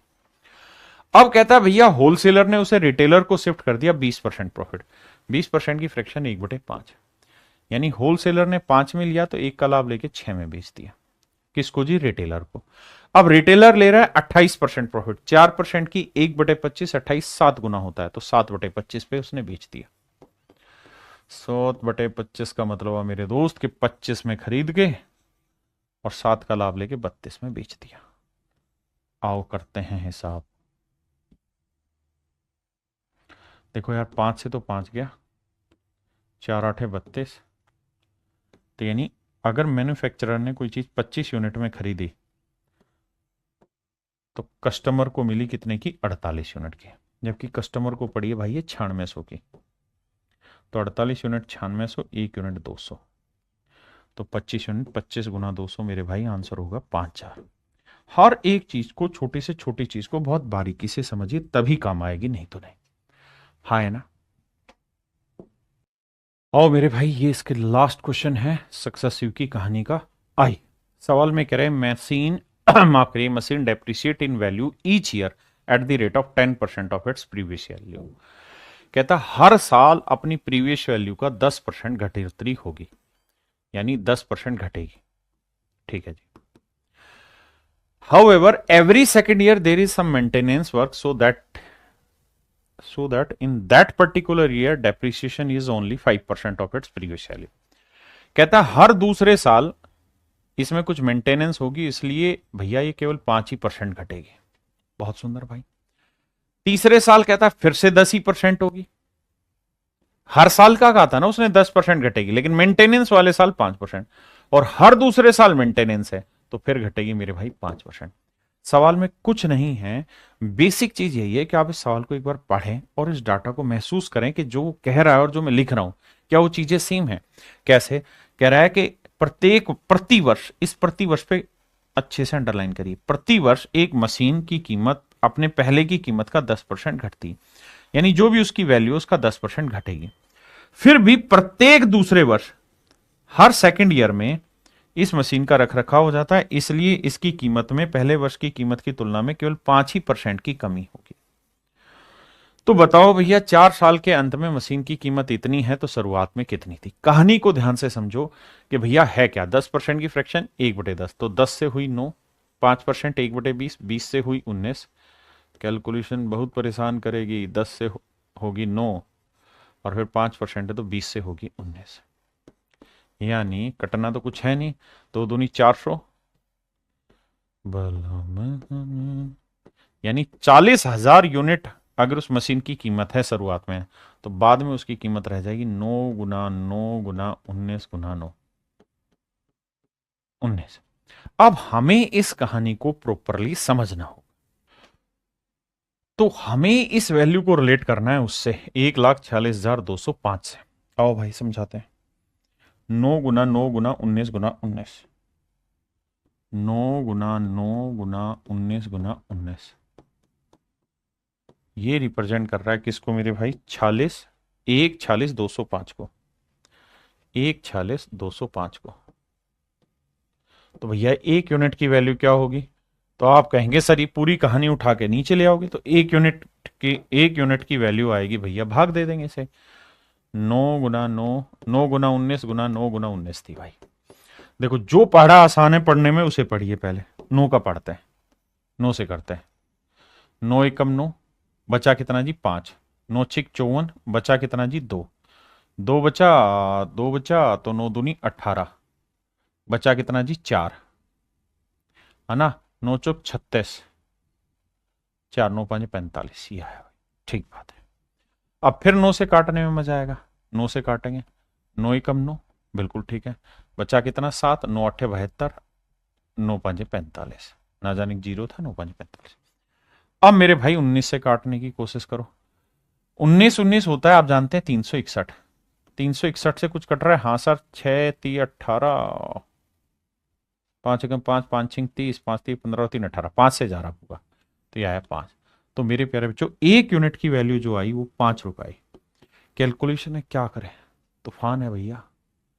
एक यूनिट की वैल्यू क्या आई मेरे प्यारे बच्चों? 5 रुपए। हाँ जी। अब एक यूनिट की वैल्यू 5 रुपए है, तो 40,000 की वैल्यू क्या होगी? गुना करेंगे, वो मेरा आंसर आ जाएगा, एंड दैट इज 2 लाख, जो कि मेरे प्यारे बच्चों मेरा उत्तर आएगा 2 लाख। हाँ है ना। अब बात आती माफ करिएगा, बात आती है कि सर पेपर में इस सवाल को कैसे करा जाए, क्या सो ट्रिक लगाई जाए कि तुरंत हो जाए, क्योंकि सारे पेपर के क्वेश्चन मैंने उठाए। तो मेरे दोस्तों मुझे एक बात समझनी है, क्या कि भैया 9 × 9 × 19 × 19, यहां लिख लेता हूं, 9 × 9 × 19 × 19 रिप्रेजेंट कर रहा है 1,46,205 को। देखो थोड़ी सी बुद्धि लगानी, काम हो जाएगा। क्या ये तो तय है कि ये इसके बटे में आ जाएगा जो यहां लिखा हुआ है, और ये गुना में आ जाएगा। और भाई मजे की बात है कि इसमें और इसमें कुछ भी कॉमन नहीं है ना, जैसा है वैसा ही रहेगा। ठीक है जी साहब। अब मैं कहना ये चाह रहा हूं कि मेरे प्यारे बच्चों, जब ये इससे पूरा कट जाएगा, पूरा कटेगा, तभी तो आंसर पूर्णांक में आएगा, अदरवाइज तो डेसिमल में आ जाएगा। क्योंकि ये सारी कहानी बटे में लाओगे, बटे में लिखोगे तो 9 × 9 × 19 × 19 लिखोगे। और अगर ये नहीं कटा मान लो पूरा, तो फिर तो आंसर डेसिमल में आएगा, और डेसिमल में है नहीं, और सवाल में ये लिखा भी नहीं है कि भाई अप्रोक्सीमेट से बताइए। आजकल वैसे ये काम भी कर दे रहा है कि बोलता नहीं है लेकिन अप्रोक्सीमेट आंसर दे देता है, लेकिन इस सवाल के संदर्भ में तो समझा ही जा सकता है बात। तो मुझे ये समझना होगा कि यार यहां है 5, यहां है 5, इसका मतलब ये नंबर ऐसा होगा जिसका एक मल्टीपल 5 होगा ही होगा, क्योंकि यहां 5 लिखा हुआ है, तो इसका मल्टीपल 5 होगा ही होगा, ये मुझे मानना होगा। और अगर इसका मल्टीपल 5 है मेरे दोस्त, तो 5 तो इनमें से किसी से कटना नहीं है, इसका मतलब इसे काट के जो भी मेरा आंसर आएगा, या तो वो 5 आएगा या 5 का कोई मल्टीपल आएगा, 5 आएगा, 5 का कोई मल्टीपल आएगा। पहली चीज तो ये, ठीक है सर, 5 आएगा, 5 का कोई मल्टीपल आएगा, हाँ है ना। अगर ऐसा है, अगर ऐसा है, तो फिर भैया हमें इसे 5 या 5 के मल्टीपल से गुना करके देखना पड़ेगा। भाई 40,000 को अगर मैं 5 से गुना करूंगा तो आएगा 2 लाख, और 5 के किसी भी मल्टीपल से करूंगा, यानी n से गुना करूं, पहले 5 से गुना करूं फिर n से करूं, तो मेरा आंसर जो आएगा वो 2 लाख या 2 लाख का nवा गुना होगा, यानी बड़ा होता जाएगा, 2 लाख से बड़ा उत्तर होता जाएगा। और 2 लाख का गुना होगा, 4 लाख होगा, 6 लाख होगा, 8 लाख होगा, ऐसे होगा। तो आप कहेंगे सर ऐसा तो कोई आंसर नहीं, केवल एक ही ऑप्शन है बी। तो मेरे प्यारे बच्चों इस लिहाज से मेरा ऑप्शन बी एब्सोल्युटली करेक्ट है ना। तो देखिए छोटी छोटी चतुराई आपको सीखनी होगी। मेरे प्यारे बच्चों आज के लिए इतना ही। आप सभी का बहुत बहुत धन्यवाद। Thank you. Have a nice day to everyone. Thank you.